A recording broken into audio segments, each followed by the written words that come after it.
Hello everyone, welcome to our channel teach together. बात कर रहे थे हम डीएलएड फर्स्ट ईयर की, जो कि आपका पेपर 3 है एंड यूनिट फर्स्ट है। और ये जो क्वेश्चन हम कर रहे हैं, ये वाले क्वेश्चन और इससे पहले वाले क्वेश्चन जो हमने डिस्कस किए थे, वो ऐसे क्वेश्चन हैं जो आपको ना सिर्फ पेपर 3 में होंगे बल्कि आपको और भी अदर पेपर्स में देखने को मिल जाएंगे। देखना, यहाँ पर मैं आपको सिर्फ आंसर डिक्टेट करूँगी, आंसर मैं आपको यहाँ से बोलूँगी आपकी बुक से ही, ठीक है। क्वेश्चन जो इम्पोर्टेंट है वो मैंने यहाँ पर लिख दिए हैं। तो देखिए, पहले क्वेश्चन से हम स्टार्ट करते हैं। पहला क्वेश्चन क्या है आपका? सहयोगी समर्थित अधिगम। देखिए, सहयोगी समर्थित अधिगम से मतलब क्या है? सहयोग का मतलब क्या होता है कि जब कोई आपका साथ दे रहा होता है, ठीक है। समर्थित यानी कि समर्थन करना, अधिगम यानी कि कुछ भी आप सीख रहे हो, ठीक है। तो सहयोगी समर्थित अधिगम को जब हम टीचिंग लाइन में यूज़ करते हैं तो इसका मतलब क्या है? जनरल शब्दों में इसका मतलब ये है कि पढ़ाई करते समय या शिक्षा ग्रहण करते समय आपका कोई जब साथ दे, कोई ऐसा व्यक्ति साथ दे जो कि आपसे ज़्यादा जानता हो, ठीक है, उसके पास ज़्यादा अनुभव हो। यहाँ पर कोई ज़रूरी नहीं है कि वो टीचर ही होना चाहिए, वो आपका क्लासमेट भी हो सकता है या फिर वो कोई भी अदर पीपल हो सकता है। ध्यान रखना, यहाँ पर ये नहीं कहा गया है कि टीचर होना या नहीं होना चाहिए। यहाँ से सहयोगी समर्थित अधिगम का मतलब ये है कि जब हम किसी व्यक्ति को अधिगम कराएं और वो जो व्यक्ति अधिगम करवा रहा है, ठीक है, वो उससे ज़्यादा क्या है? अनुभवी है। वो कोई भी हो सकता है, आपका क्लासमेट भी हो सकता है, कोई आपका बाहर का कोई व्यक्ति भी हो सकता है, ठीक है। तो देखना, इसमें आपकी बुक में क्या लिखा है, बहुत इंपॉर्टेंट क्वेश्चन है, आता है ये आपका। तो यहाँ से मैं आपको सुनाती हूँ, आप इसको समझना। देखिए क्या लिखा है। सहयोगी समर्थित अधिगम को सहयोगी अनुशिक्षण कहा जाता है। यहाँ पर आप इसको लिख सकते हो कि सहयोगी समर्थित अधिगम को सहयोगी अनुशिक्षण भी कहा जाता है, यानी कि जो आपको सिखाए, जो आपको बताए, आपको अधिगम करवाने में आपका सहयोग दे, ठीक है। फिर क्या लिखा है?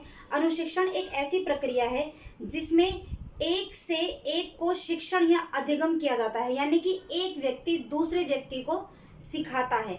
कोई भी अनुभवी व्यक्ति किसी दूसरे व्यक्ति को सिखाता है, ठीक है। इसमें एक व्यक्ति जो वरिष्ठ या पुराना विद्यार्थी या विशेषज्ञ अध्यापक या फिर अनुशिक्षक हो की भूमिका निभाता है। अनुशिक्षक को हम सिंपल लैंग्वेज में मॉनिटर भी बोल सकते हैं, ठीक है। यानी कि अनुशिक्षण की एक ऐसी प्रक्रिया है जिसमें कि एक से एक को शिक्षण कराया जाता है और इसमें जो व्यक्ति आपको सिखाएगा वो वरिष्ठ होगा। वरिष्ठ, अब यहाँ आप वृद्ध से लेके मत चल देना। वरिष्ठ का मतलब है कि वो मोर नॉलेजेबल पर्सन है रेदर देन यू, या फिर जिसको भी सिखाया जाना है। वरिष्ठ मतलब कि उसको ज़्यादा नॉलेज है।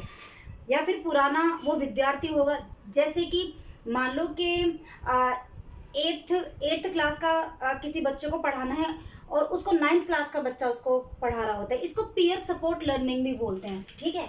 इसको क्या बोलते हैं? पीयर सपोर्ट लर्निंग भी इसको कहा जाता है। यानी कि पीयर कौन होगा? जो आपके ही सहयोगी होंगे, आपके ही कक्षा में भी हो सकते हैं, ठीक है। तो यहाँ दबाव नहीं होगा कि आपको टीचर ही सिखाएंगे, ठीक है। अच्छा, आगे क्या है? तो हाँ, अनुशिक्षण की भूमिका होती है और अधिगम करता वह होता है जो निर्देशन ग्रहण करता है। यानी कि अधिगम करता वो जो सीख रहा है, और जो अनुशिक्षण होगा, जो अनुशिक्षक होगा वो होगा जो सिखाता है। आई बात समझ में? फिर क्या है इसमें? तो जब आपको ये पूछा जाएगा सहयोगी समर्थित अधिगम क्या है या फिर इससे क्या तात्पर्य है, तो आप यही लिखोगे जो मैंने आपको बताया। एक बार फिर से सुन लीजिए। सहयोगी समर्थित अधिगम को सहयोगी अनुशिक्षण कहा जाता है। यह अनुशिक्षण की एक ऐसी प्रक्रिया है जिसमें एक से एक को शिक्षण या अधिगम किया जाता है, यानी कि सिखाया जाता है। इसमें एक व्यक्ति जो वरिष्ठ या पुराना विद्यार्थी या विशेषज्ञ अध्यापक अनुशिक्षक की भूमिका में होता है। और अधिगम कर्ता वह होता है जो निर्देशन, यानी कि जो उसको निर्देश दे रहा है, यानी कि जो उसको मॉनिटर कर रहा है, ठीक है, वो। और अधिगम कर्ता वो जो सीख रहा है वो उसको निर्देशित करता है, ठीक है। इतनी बात समझ में आई? उसके बाद क्या है, ये इसका आंसर कंप्लीट हुआ। फिर क्या है कि सहयोगी अनुशिक्षण शिक्षक के लाभ। इसमें प्रश्न में आपको हानि भी बताया गया, लेकिन हानि पूछा जाता नहीं है, लाभ ही पूछा गया है, क्योंकि इसकी इतनी कोई हानि, इसकी अगर हानि आती भी है तो वो मैं आपको बता देती हूँ, बस आपको 2-4 लाइनें लिखनी है। तो पहले इसके लाभ सुनिए, अच्छा क्वेश्चन है ये भी। देखिए, जब आप इसका आंसर लिखेंगे ना तो ये आपको ना 5 मार्क्स में पूछा जाता है। तो पहले आप सहयोगी समर्थित अधिगम की परिभाषा लिख देना 2 लाइनों में, फिर आप इसको यहाँ से जो इसके लाभ है कि सहयोगी अनुशिक्षक के लाभ निम्नलिखित हैं, फिर यहाँ से आप स्टार्ट करेंगे। तो देखिए इसके लाभ सुनिए।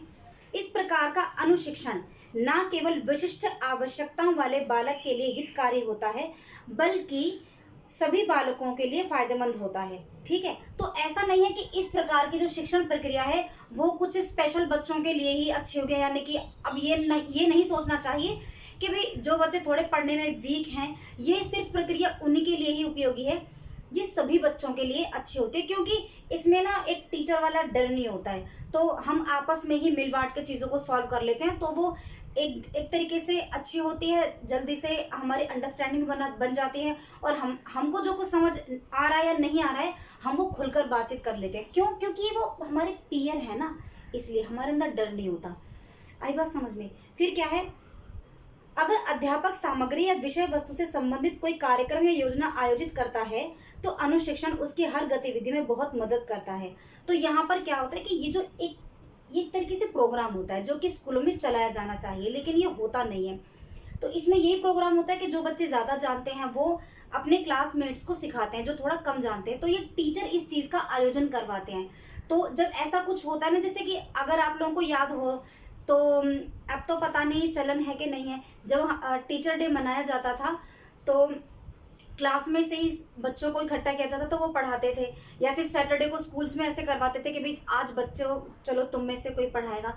तो ये वही चीज़ होती है। इससे क्या होता है कि टीचर्स को भी इसमें हेल्प मिलती है कि कभी कभी ऐसा होता है कि टीचर समझ नहीं पाते कि बच्चों को क्या समझ नहीं आ रहा है, फिर उनके अंदर क्या कमी है, उनको किस तरीके से सिखाया जाना चाहिए। तो जब बच्चे आपस में खेल खेल में ये काम से करते हैं ना, तो वो इजीली बच्चों के उन कमियों को टीचर पकड़ लेती हैं। ठीक है, तो इसमें क्या लिखा है कि अगर अध्यापक सामग्री या विषय वस्तु से संबंधित कोई कार्यक्रम या आयोजन करता है तो अनुशिक्षण उसकी हर गतिविधि में बहुत मदद करता है। अनुशिक्षण यानी कि जो पीयर टीचर को या फिर जो पीयर जो आपका सपोर्टर होता है वो इसमें इन्वॉल्व हो जाता है बड़े अच्छे से, और टीचर के द्वारा जो कार्यक्रम जो आयोजित किया जाता है वो उसमें अपनी इन्वॉल्वमेंट दिखाता है, और फिर ये सभी के लिए हितकारी होता है। ठीक है, इसके बाद नेक्स्ट पॉइंट आप क्या लिखेंगे, अनुशिक्षक प्रभावशाली ढंग से विद्यार्थी की अधिगम गतिविधियों की देखरेख करता है। जो अनुशिक्षक होता है वो प्रभावशाली तरीके से विद्यार्थियों का अधिगम करवाएगा और उनकी प्रत्येक गतिविधि पर देखरेख करता है, नजर रखता है। इस दौरान हर गलती को पहचानना एवं ठीक किया जा सकता है। ठीक है, नेक्स्ट पॉइंट क्या लिखेंगे, एक को एक के द्वारा दिए गए शिक्षण में असंगत एवं गलत अधिगम को समय रहते सुधारने की संभावना बनी रहती है। क्योंकि इसमें क्या होता है, आपकी बुक में दिया नहीं है कि क्योंकि देखो अगर मान लीजिए कि 30 बच्चे हैं, पूरी कक्षा में 30 बच्चे हैं, तो ऐसा तो नहीं होगा ना कि पूरी की पूरी क्लास को समझ नहीं आएगा। हो सकता है 5, 6, 7, 8 बच्चे होते हैं, तो इनका डिवाइडेशन किया जाता है कि भाई आप 5 बच्चों को पढ़ा लो, आप 5 बच्चों को पढ़ा लो, तो तभी के तभी उस प्रॉब्लम का सोल्यूशन किया जा सकता है। आई बात समझ में? तो ये चीज़ यहाँ आपकी बुक में दी नहीं गई है, तो मैं आपको बता रही हूँ कि ऐसा होता है। क्या लिखा है फिर से इसको सुन लीजिए, एक को एक के द्वारा दिए गए शिक्षण में असंगत एवं गलत अधिगम को समय रहते सुधारने की संभावना बनी रहती है। तो ज़्यादा ये होता है कि गलती को सुधार दिया जाता है वहीं के वहीं। नेक्स्ट पॉइंट आप क्या लिखेंगे, यह नियमित विद्यार्थियों एवं विशिष्ट बालकों के मध्य सकारात्मक संचार को प्रोत्साहित करता है। तो ये एक अच्छी चीज़ है, जो मतलब नॉर्मल बच्चे होते हैं और जो कुछ विशिष्ट बच्चे होते हैं उनके बीच में क्या होता है, एक अच्छा संबंध बनता है और वो कोरिलेट होकर के चीज़ों को सीखते हैं, समझते हैं। वही मतलब एक तरीके से सहकारी अधिगम यानी कि साथ रह करके वो सीखते हैं। ठीक है, उसके बाद क्या है, क्या लिखा है इसी पॉइंट में, इसके साथ ही यह सहयोगात्मक वातावरण में एकत्रित होकर कार्य करने को बढ़ावा देता है। बच्चे टीम वर्क में काम करना सीखते हैं, जो कि बहुत जरूरी है।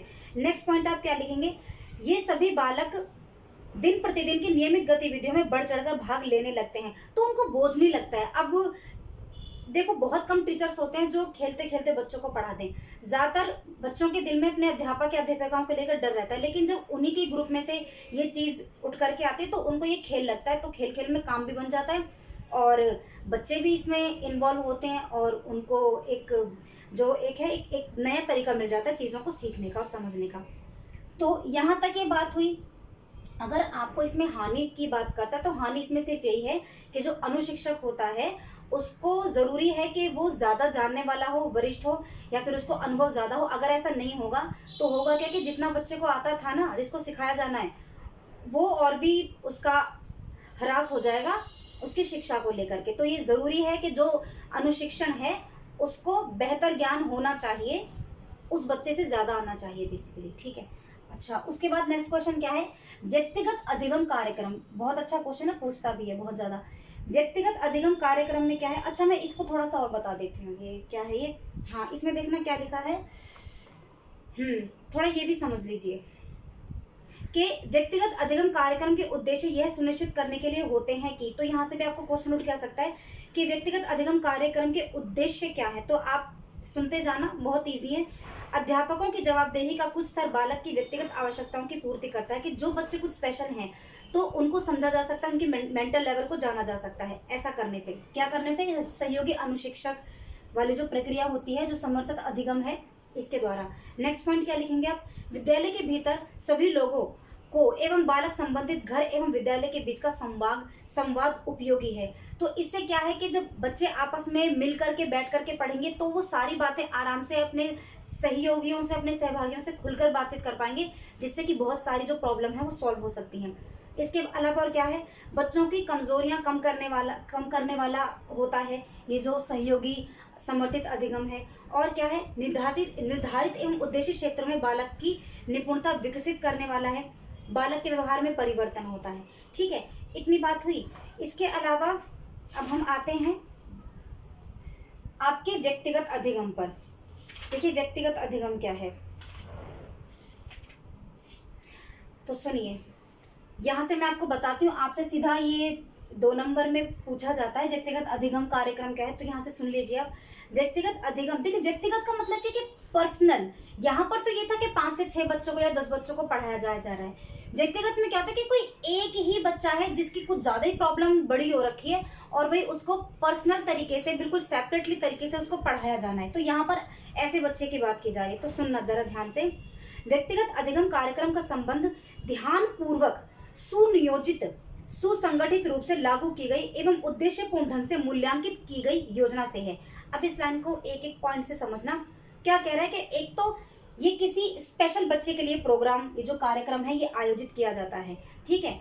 मान लो कोई ज्यादा ही किसी का मेंटल लेवल अगर कम है कि काफी सारी कोशिशों के बावजूद भी वो अगर ग्रुप में रहकर नहीं पढ़ पा रहा है, तो उस बच्चे को थोड़ा अलग रह करके, अलग करके क्लासेस को सिखाया जाता है। तो इसमें क्या करते हैं कि एक तो उस पर पूरा ध्यान लगाया जाता है, पूरा टेंशन दिया जाता है और पहले से योजना बना ली जाती है कि इसको ऐसे सिखाया जाना है, उसको पहले से ही सुसंगठित कर लेते हैं, ठीक है। और इस चीज को लेकर के टीचर के कुछ स्पेसिफिक उद्देश्य होते हैं कि भाई इस बच्चे की ये कमियां हैं और इन कमियों को पूरा करना है, ठीक है। फिर क्या है, जो बच्चे की व्यक्तिगत आवश्यकताओं की पूर्ति के लिए बनाई जाती है, ठीक है। आ गई ना कोई बात। फिर क्या है, बच्चे की विशिष्ट आवश्यकताओं के लिए यह व्यक्तिगत योजना अध्यापक को यह सुनिश्चित करने में मदद करती है कि उद्देशित बच्चे विद्यालय में समुचित अध्ययन कर उन्नति कर पा रहे हैं या नहीं, ठीक है। तो यही देखा जाता है कि बच्चे जो पढ़ाया जा रहा है बच्चे उसको कैच कर पा रहे हैं नहीं, और नहीं कर पा रहे हैं तो क्यों नहीं कर पा रहे हैं, और फिर इस चीज को पूरा इसका डिस्क्राइब कर लेते हैं कि भी क्या प्रॉब्लम है, क्या दिक्कत है, फिर उसका निवारण भी किया जाता है इसी प्रोग्राम के अंडर में। फिर क्या है, भली प्रकार लिखी व नियोजित की गई व्यक्तिगत योजना एक अध्यापक की विशेष क्षेत्रों या उद्देशित क्षेत्रों में योजनाबद्ध, संरचनात्मक एवं श्रृंखलाबद्ध अधिगम में मदद करती है। तो इस लाइन को आप फिर से समझेंगे कि जो प्रोग्राम रखा जा रहा है जिस स्पेशल बच्चे के लिए, उसमें क्या होता है कि अलग से पाठ योजना तैयार कर ली जाती है। आ रही बात समझ में? आप लोगों ने पाठ योजना किया होगा, वो हम आगे डिस्कस भी करेंगे। तो उस बच्चे के लिए स्पेशल तरीके से पाठ योजना तैयार कर ली जाती है और फिर उस बच्चे के जो कमजोर क्षेत्र होते हैं उनको योजनाबद्ध तरीके से, संरचनात्मक तरीके से, कि भाई स्ट्रक्चरल मेथड से कि ऐसे करना है, वैसे करना है, और श्रृंखलाबद्ध यानी कि उसके हर एक वीक पॉइंट को लेते चले जाएंगे और उसको पूरा जो भी उसके अंदर कमियां हैं 1 बाय 1 स्टेप बाय स्टेप उसको पूरा करा जाएगा, ठीक है। और उसकी कमियों को दूर करके बाकी जो उसके जो स्टूडेंट हैं क्लास में, उसके जो साथ वाले जो सहपाठी हैं, उस बच्चे को उन तक लेकर जाने का प्रयास किया जाएगा, ठीक है। तो आज की चीज़ें बस यहीं तक थी। इसके बाद हम दूसरा कोई टॉपिक लेंगे। कोई प्रॉब्लम हो, दिक्कत हो, आप मुझे बता देना। तब तक के लिए थैंक यू।